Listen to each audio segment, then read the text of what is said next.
kepada anda yang dah tonton video ni. Jangan lupa untuk tekan butang like, share dan juga subscribe channel ini untuk info yang terbaru. Jadi di sini saya nak berkongsi kepada anda 5 barang jangan tinggal di dalam kereta. Okey, yang pertama adalah pemetik api. Walaupun saiznya kecil tapi elak tinggalkan di dalam kereta. Ia kerana bahan api yang ada di dalamnya berisiko menyebabkan letupan berlaku jika berada dalam ruangan yang panas dalam tempoh yang lama. Jadi pastikan pemetik api dibawa keluar bersama selepas memandu. Yang kedua, bank kuasa atau power bank. Power bank juga antara alat yang sering ditinggalkan di dalam kereta kerana keperluan nak mengecas segala peranti yang ada. Tapi meninggalkan dalam kereta dengan suhu yang tinggi boleh menyebabkan power bank terlebih panas dan berasap sebelum terbakar. Jika kerap tinggalkan power bank dalam kereta, ubah kebiasaan itu untuk elak perkara yang tak diingini berlaku. Yang ketiga, botol minyak wangi.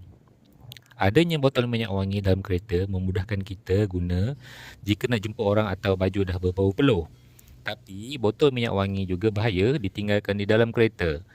Cuaca Malaysia yang panas ekstrim ini mampu menyebabkan botol minyak wangi pecah kerana kandungan alkohol yang menguap dan tekanan meningkat. Jika botol minyak wangi pecah, kandungan minyak wangi boleh merosakkan ruang dalam kereta seperti kulit tempat duduk dan plastik papan pemuka. Seterusnya, botol air.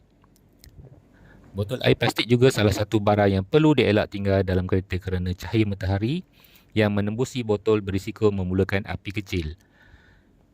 Ia juga boleh menyebabkan api merebak dengan segera jika api mula membakar tempat duduk atau plastik dashboard. Buang botol air yang sudah habis diminum dari dalam kereta. Dan yang terakhir, penyembur aerosol. Penyembur aerosol boleh mewangikan kereta jika kereta mula berbau hapak, tetapi ia juga berisiko meletup jika ditinggal dalam kereta yang panas.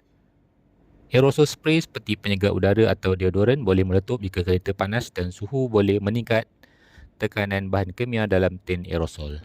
Jadi, jika anda rasa info ini bermanfaat, jangan lupa tekan butang like, share dan juga subscribe channel ini untuk info yang terbaru. Jumpa lagi pada video akan datang.